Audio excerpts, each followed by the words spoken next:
Welcome to UGC EPG Pathshala. I am Unita Sachidanand from Department of East Asian Studies. Paper 3, 100 Poets, 1 Verse.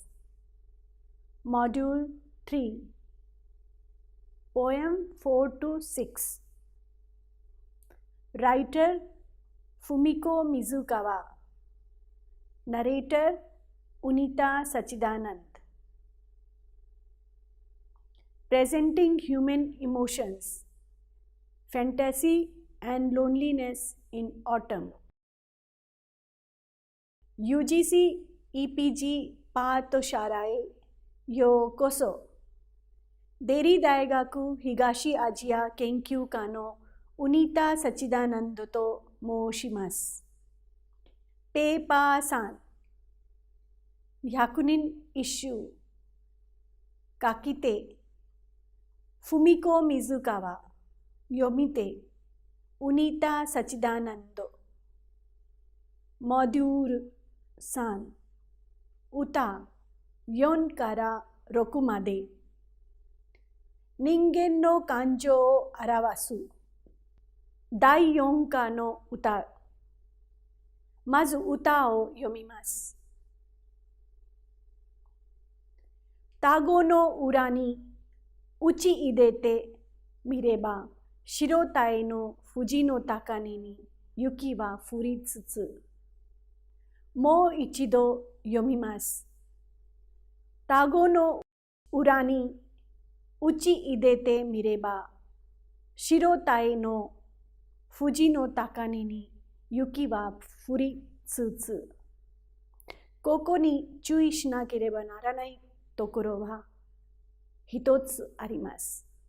白鯛の鯛のところは書くときにはたへと書きますが、読むときにえになります。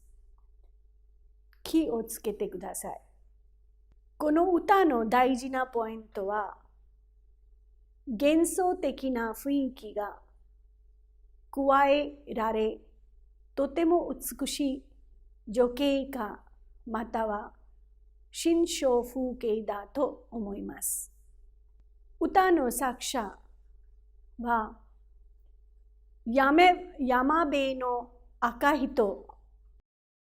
この作者の生まれた年といつまで生きていたかということは知りませんけれども、この歌は万葉集の第3期の歌人で36歌仙の一人です。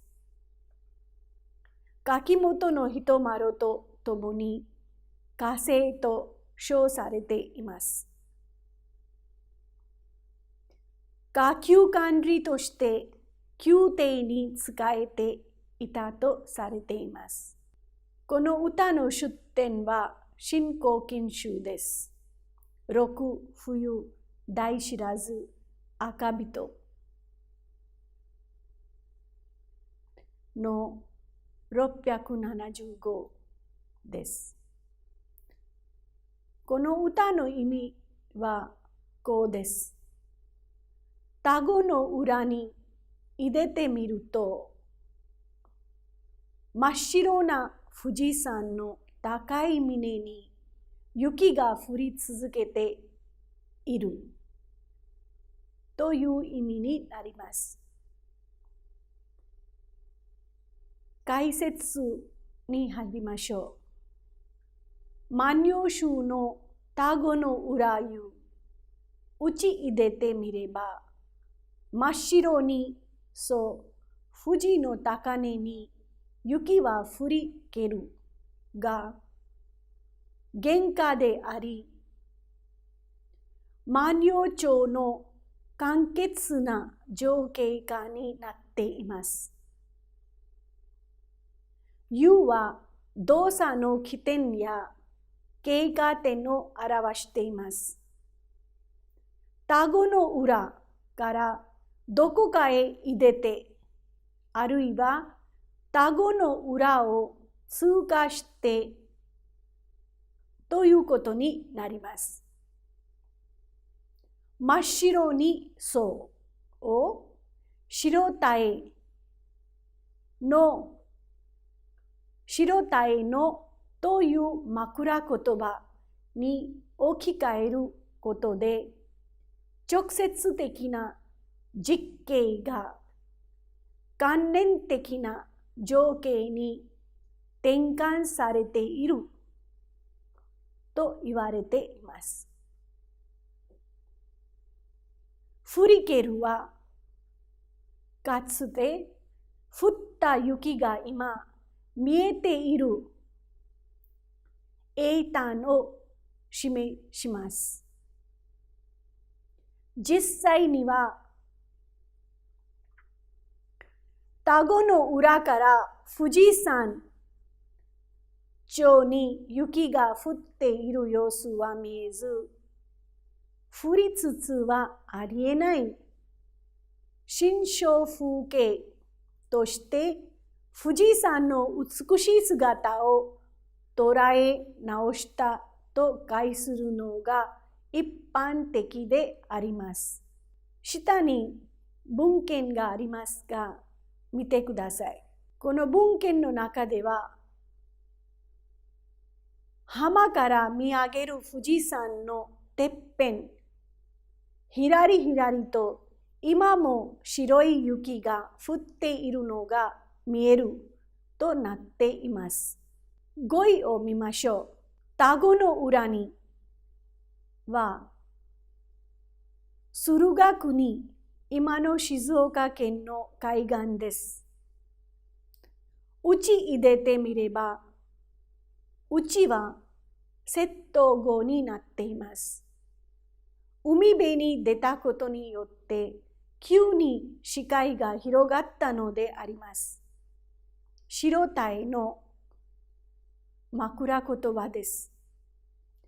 雪は降りつつ、ここでは時間の経過が込められ、雪が後から降ってくることを表します。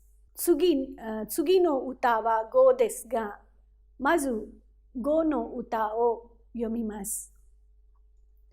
奥山にもみじ踏み分け、泣く鹿の声聞くと時ぞ、秋は悲しき。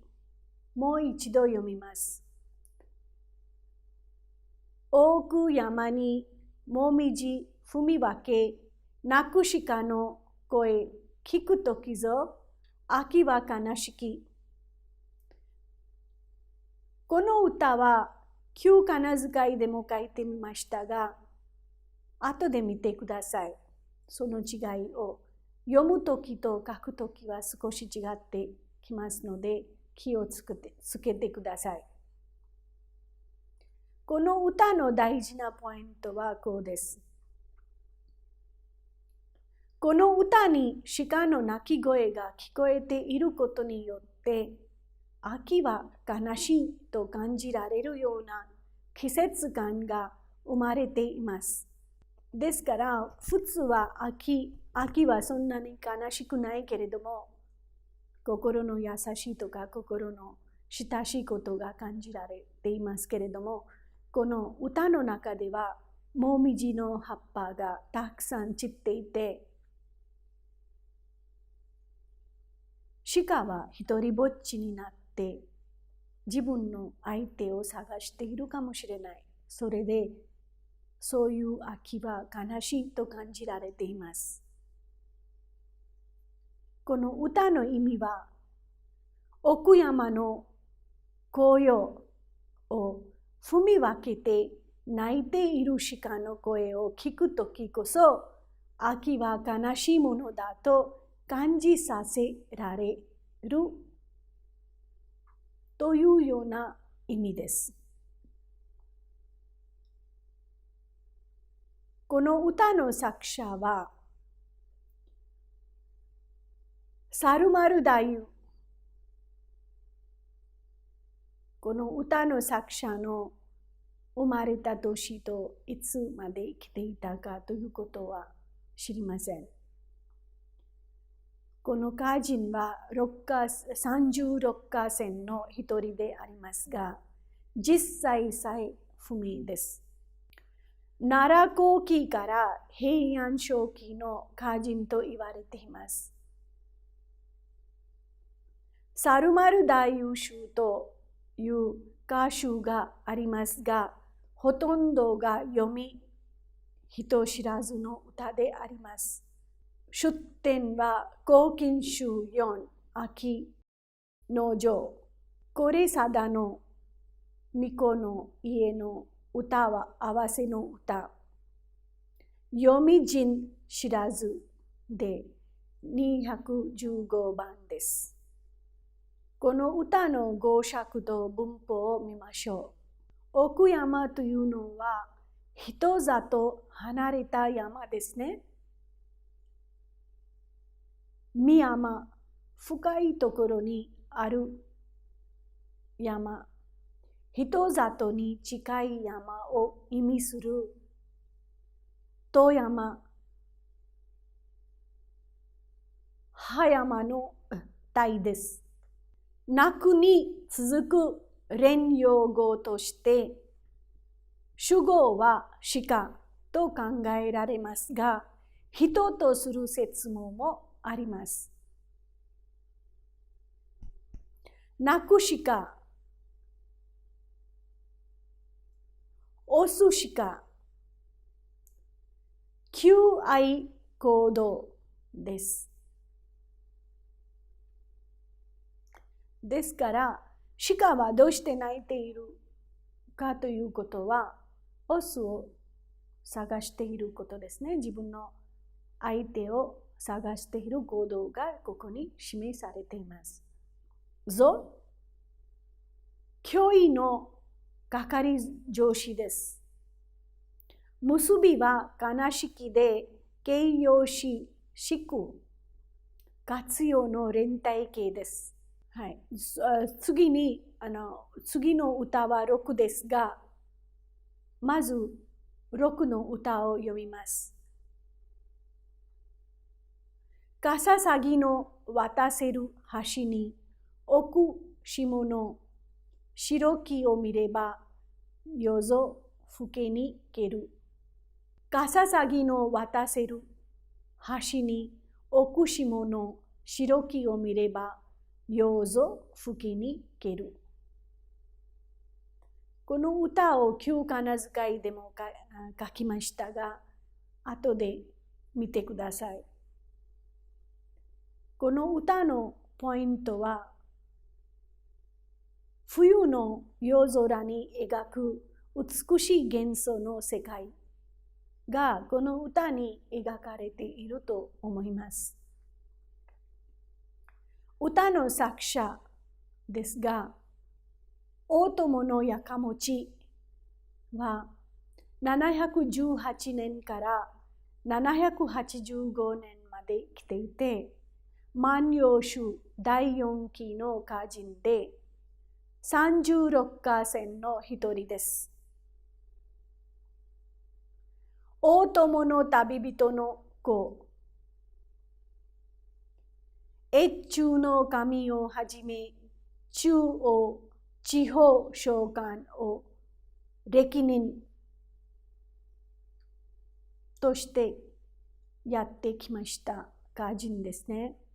万葉集には最も多い473首が収録されています。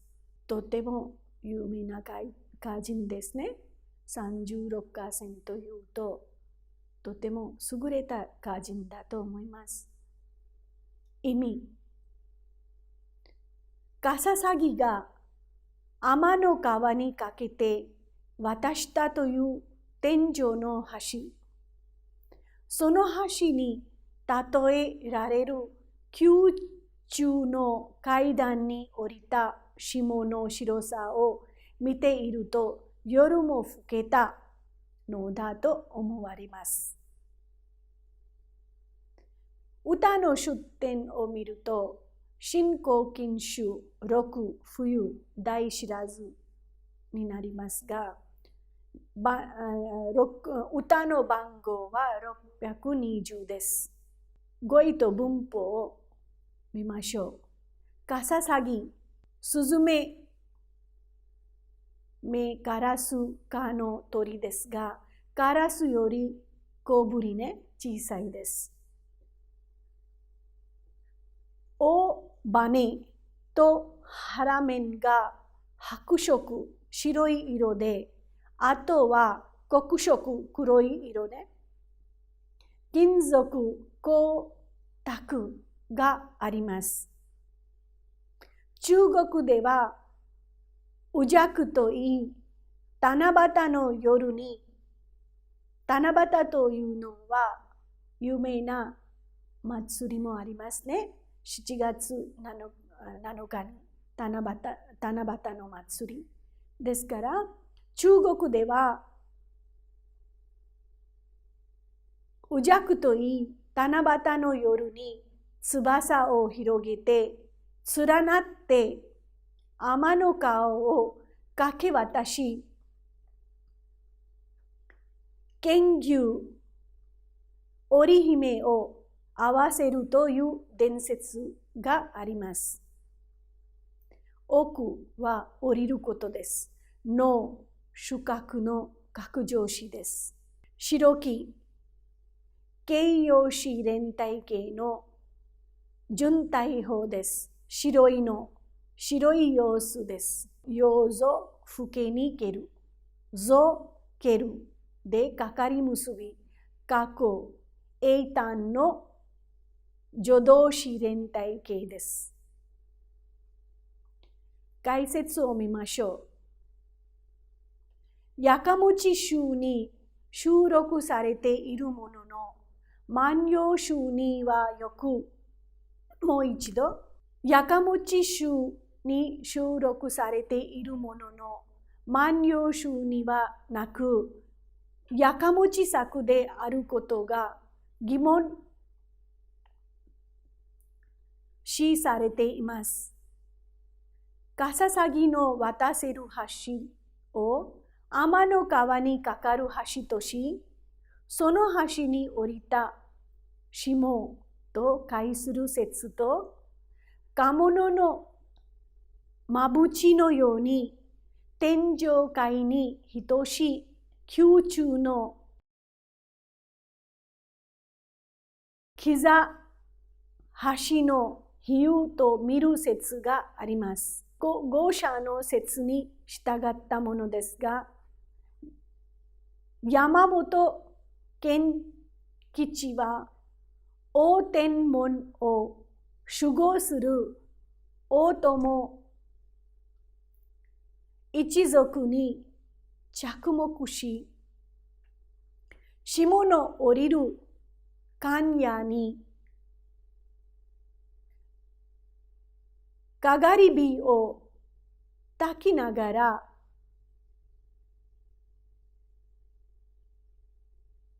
湯気を追って寒ろう凛々しい姿はやかもちに最もふさわしいのでありますと評されています。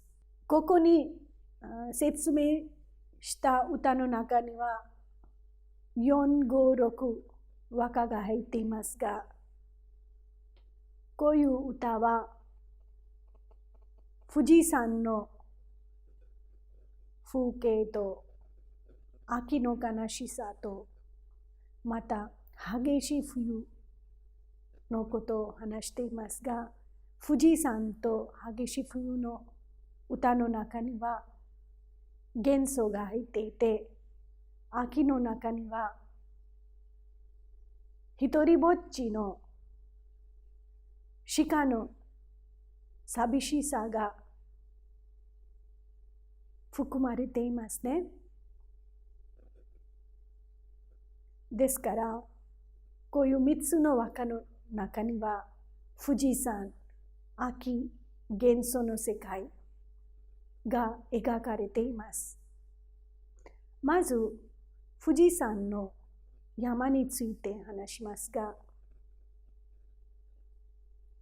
こういうような富士山とか、こういう山は平安時代の和歌や物語の中にもたくさん描かれていますね。